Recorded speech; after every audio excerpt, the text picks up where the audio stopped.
abstract essay where ideas take shape, thoughts find love, and every conversation explores the art of thinking beyond the obvious. And today I have my special guest. She's a best-selling author, speaker, and of course an author too, and the author of the latest book, The Art of Lies. No other than Miss Nancy Napier. Good to see you. Welcome, Miss Nancy on Abstract Essay. And can you please introduce more about yourself that I missed? Sure. Well, I'm very happy to be here. I appreciate your inviting me. I have been a business professor at a university for 35 years, and in the last few years, I'm becoming a fiction writer in training.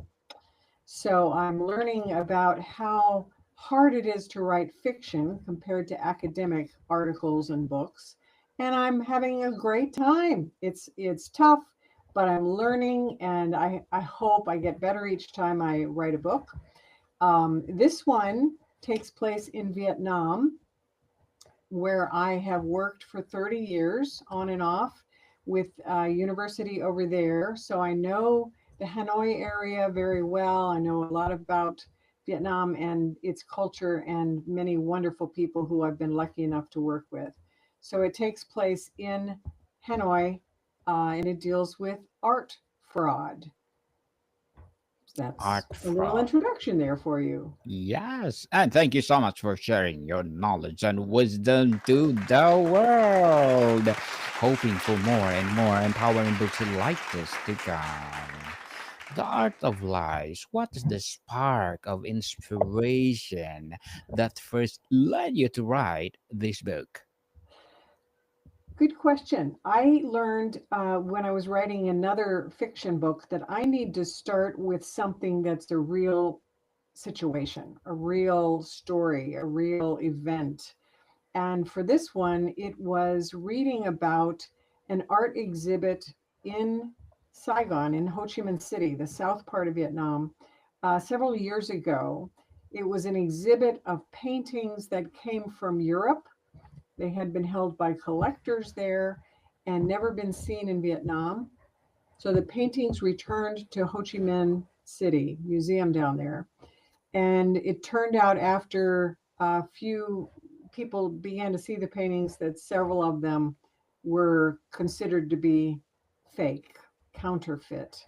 And I thought, what an intriguing thought. How do you put on an exhibit if you discover or you need to discover whether they're all authentic? And that led to a long lot of reading about the world of counterfeit art and so many other things, everything from documents and books and papers and just so much in the art world that can be real or fake, counterfeit. So, anyway, that was the initial inspiration for the book. It is about a woman who desperately wants to become a curator of the museum where she works as a business manager. She doesn't get the job, but her boss asks her to put on an exhibit similar to the one I just described. So, paintings coming from France, painted by Vietnamese artists, but the paintings have never been in Vietnam. So as they arrive, there are questions about whether some of them may be counterfeit, including some by her own great uncle, a very famous artist.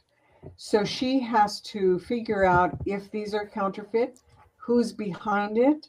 Does she tell the director they need to pull the whole exhibit, stop it? Can they take out some of the paintings? All the while, she's facing pressure from her father, especially, to maintain the family's reputation and legacy of the famous artist uncle. So she's got personal personal friction inside her family. Let's keep this quiet. Of course, they are real. There's nothing counterfeit versus what's the right thing to do for the museum and for Vietnamese art in general as it becomes more famous on the global market. So she doesn't want fake paintings out there and people to not believe in Vietnamese art. Miss Nancy, crafting the story, can you walk us through your typical writing process? Do you outline carefully or do you prefer to discover the story as you write? Well, that's one of those questions that there are really people on both sides, aren't there? And being an analytical business professor, I am finding as I'm learning how to write fiction, I do need to have some sense of an outline and sense of direction where I'm going. Now, it doesn't always work because things will change. But what I am learning is that I need to have some pathway I can follow. Might go in some different directions, but I need to have something that I'm aiming toward the end. I also find that the notion of place, at least for this book, was very important to me. One of my goals after working in Vietnam for such a long time is to help people who have not traveled there, don't know much about it, and many older Americans who might think of it as a war. I want to help them understand that it's more than a place of war, it's more than an exotic vacation. It's just a wonderful place with so many good people. So I want to convey a little bit of the sense of the place of Hanoi, of the culture, and some of the people. Now, none of the people in this book are real, but I know so many folks that I can draw on some traits or characteristics of them.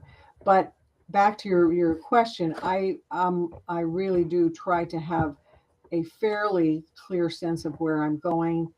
I Many years ago when I tried to write fiction, I did an online class and I finally said, I can't do this. I'm not a good liar. And one of the other participants said, well, it's not lying, it's your imagination. And Mhm. so I take that now and I can use it as part of the creativity, but I have a hard time coming up with something really interesting just just from my imagination, which is why I go back to stories that have really happened in the news. So that provides the basic structure, and then I can play with the characters and come up from that point, that starting point. Then I can come up with more twists and turns. But I like to have a basic trunk of a tree and a few big branches, and then I can go from there to start building in more of the leaves and the color and the rest of it, using that kind of a metaphor. Miss Nancy, were there any scenes in the book that were particularly difficult you to write emotionally or technically? Um, it- Not difficult.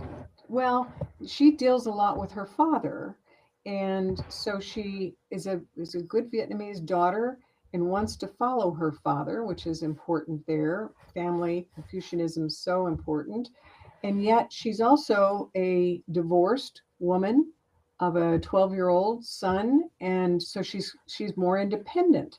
So writing those push and pull on her was a bit of a challenge, I think. She finally reaches a point where she thinks her father may be guilty of some art fraud, and so she has to wrestle with what do I do? Do I turn my father into the police? Is there another way to do this? So those scenes were, I think, more difficult to write just because anytime you put family history, legacy against something bigger, that is so hard for people to sort out, I think. And so it was a little bit hard. Otherwise, the some of the scenes, for some of the same reasons, scenes with her boss. Again, he is a very directive person, and in Vietnam, bosses typically can tell people what to do. But here she is as an independent woman, and so she's tugging at how much do I follow tradition and how we have lived as Vietnamese for a long time versus starting to become more independent, have to think about myself, have to think about my son and his needs. So that was another one that was sort of push and pull. And I guess finally would be her relationship with her mother. She doesn't fully understand the mother. Her mother tries to reach in emotionally a bit more than the father, but she doesn't fully understand, and she reaches a point where um, she doesn't know who she can trust anymore. So all those, to write them in a way that you don't give everything, all the clues away too early, that was an issue that I had to learn. How I'm still learning as I'm writing now another book. Where do you plot these cues? How do you um, have a dialogue that could go either direction, could be lean one way or another, and I don't want people to understand it all until the end. They can say, "Oh my gosh, that's what that particular dialogue was all about." So I think I feel like I'm rambling a little bit, but yes, there are difficult scenes. I'm a writer friend of mine calls those the beast scenes. So which ones are hard, either technically or emotionally, to write, and they're the ones that you tend to procrastinate on. And so I finally just have to sit down and say, no, you can always change it. Get it down, but you can always change it. Yes, definitely. And how many draft or revisions did the manuscript go through before it felt finished to you? I would love to know how people answer that question. You know, I have written, I do a lot of short pieces, 500 word blogs and newsletters. I used to write a newspaper column. So with those, for 2 to 500 words, I could go through 10 or 12 drafts, and I did it very quickly. And so doing multiple drafts has never been a problem for me. On a book this big, there are sections that probably I rewrote 20 to 30 times. So when I hear, I think Hemingway once said he wrote one paragraph 26 times.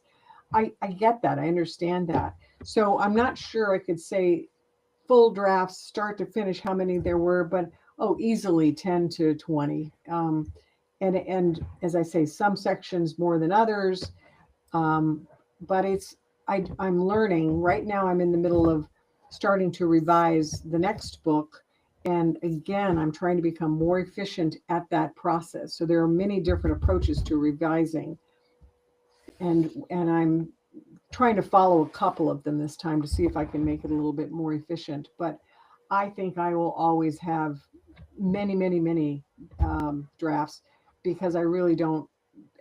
Some people write and they want a page, a chapter to be perfect before they go to the next one.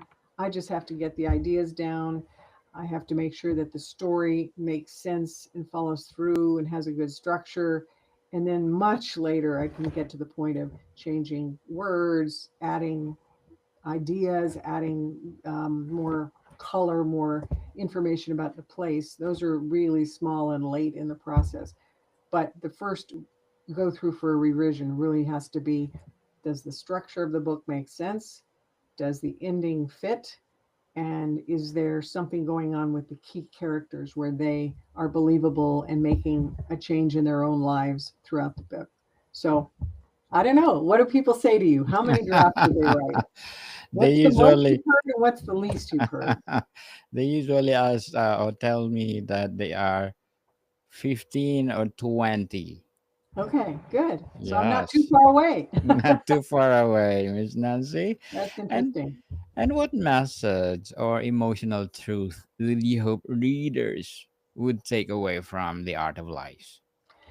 The question we talked about a minute ago, of when you're pulled in two or more directions, so you're pulled to, I want to do something that protects my family or me, my reputation, versus what's going on in a bigger setting, the bigger picture, that may something that may be right for the organization, even though you might get hurt in the process of telling that truth.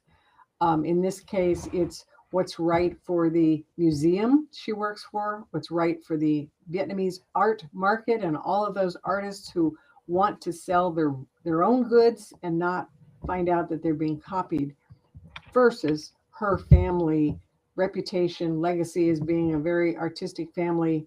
If her uncle's paintings are fake, she has, well, does she say that to the world, or her father wants her to keep it quiet. So the bigger message is what so many people in business, in any profession, any job, any person living life can face. What's best here may not be best for this other piece. And so it's just really hard to decide what you're going to do in that situation. So she has to go through that as well. Miss Nancy, what kind of research do you do to understand the psychology of lying and weave it into your narrative? Yeah. I again, I was a business professor for a long time, so I could live on doing research and never actually get down to the writing part. It's so interesting. So I guess I read uh, generally three types, or went for three types of research. One was really about the whole art world and the art market. And I was lucky enough to talk to several artists in Vietnam and gallery owners about this question of authenticity in the art there. So the whole art world was kind of new to me. I did more research on Vietnam, and there was in the book, the famous artist spends time in Paris, and it turns out a lot of artistic people, musicians, artists from a lot of different countries were in Paris, France, in the 1920s. So from Cuba and China and Vietnam and America, and they all sort of collected there. So to draw on what that circle was like, what those people were like. That was fascinating. So the Vietnam part, the artist part, and then I read a number of. I had to read a lot about counterfeiting, of course, on the art part, but I read a lot of fiction. There are a number of books out about art counterfeiting, about art heists and thieves taking different pieces of art. So all of those pieces were super helpful. I didn't necessarily use every one of them, but it informed me just sort of how do people think in this world, and how do con men and uh, counterfeiters think about what they're doing. So all that kind of research, and then I love talking with people. So I think speaking, I talked to several people in the U.S. who are involved in the art world, and then it was so helpful in Vietnam to be able to touch several artists. I forget now how many, who were just super helpful, and then some gallery owners and a couple of museum directors, that sort of thing. Were there books, films, or other works that influence your approach while writing The Art of Life? Well, as I said, I did read a number of fiction books. None of them took place in Vietnam. There were a number from in Europe, in America, and then I think one out of Australia that was similar in terms of how does a gallery owner deal with counterfeits. The So that was more the content part of it. The writing style, I I read loads of what I call light mysteries. So I don't want to write or read about lots of blood, guts, gore, violence, torture, anything like that. So that type of book, and I tend to, because this one is written in Vietnam, I'm trying to read books that take place in parts of Asia, South Asia, India, or old Ceylon, Sri Lanka, and then Indonesia, Laos, Cambodia. So books that take place in Asia, so I can try and figure out how to capture more about the culture. So those are two, and then the third thing, I don't know that I've captured it yet, but they should be light and funny in parts. So there are places in here where she makes comments or about people or sees things, and so there's a little bit of lightness to it. It's not all heavy. These are decisions I have to make. So there are a number of authors that I look back to, who've written in the present day, and then they write about older times, but they do that. It's a light mystery, nothing really horrible to read about. No children die, no dogs die, that sort of thing. So they're the style is a much more light. I wouldn't call it cozy mystery because it's doesn't take place in England with little old ladies drinking tea, but it's definitely not gory or too much of a heavy reading in that regard. Miss Nancy, looking back now, is there anything you would change in the book if you had the chance? Oh, so many things, you know. Yeah, I was just looking at it before we talked, and oh, there's their phrasing and sentences, and I wish I could build up this character a little more better. So yeah, there'll be things always that no matter what I write, I feel that way, and so it's an opportunity to learn how to do it differently, and I hope a little better on the next one, so that each becomes I get better at all these different elements of fiction, which that's what has just been so surprising to me after writing nonfiction academic stuff forever. This is so new. Everything from the structure of a story to the characters to the place to the dialogue to the way that the character needs to change over time. Oh my gosh. And there are so many books written about writing, and that's been phenomenal to be able to read those and learn about that. I got got started in this a long time ago. There's a field called creative nonfiction, and so these are books that are written. They're nonfiction, so it's about a real event, but they use creative writing techniques, everything from telling stories about the main people involved in this event to using dialogue and making it more suspenseful than an academic article would be. So I came into it sideways and started learning about that, and I've used that in my business writing and my academic writing. But to jump to full fiction and out of your imagination, you may start with something, a real event, but then to take that and build on it, that has been so very challenging. So I think every time I do one of these, or even a chapter, I can feel over the course of the book that I'm trying to improve and get better. And it'll never be, ever be perfect. I know that, but it's process and it's a progress. I hope over time. Progress for sure, Miss Nancy. And what is the most rewarding part of completing these projects for you personally? Completing, by the time it came out, I'm already 6 months into the next one. Oh, So wow. it feels it's great to be feel that I've completed it. Um, and I just hope that people enjoy it. That's, I guess, what my biggest hope is always, that you want people to enjoy, maybe learn something a little bit out of their normal fields. But it feels very, very good at having completed now two of them, and I think I'll keep going as long as I find something interesting or people are willing to read it.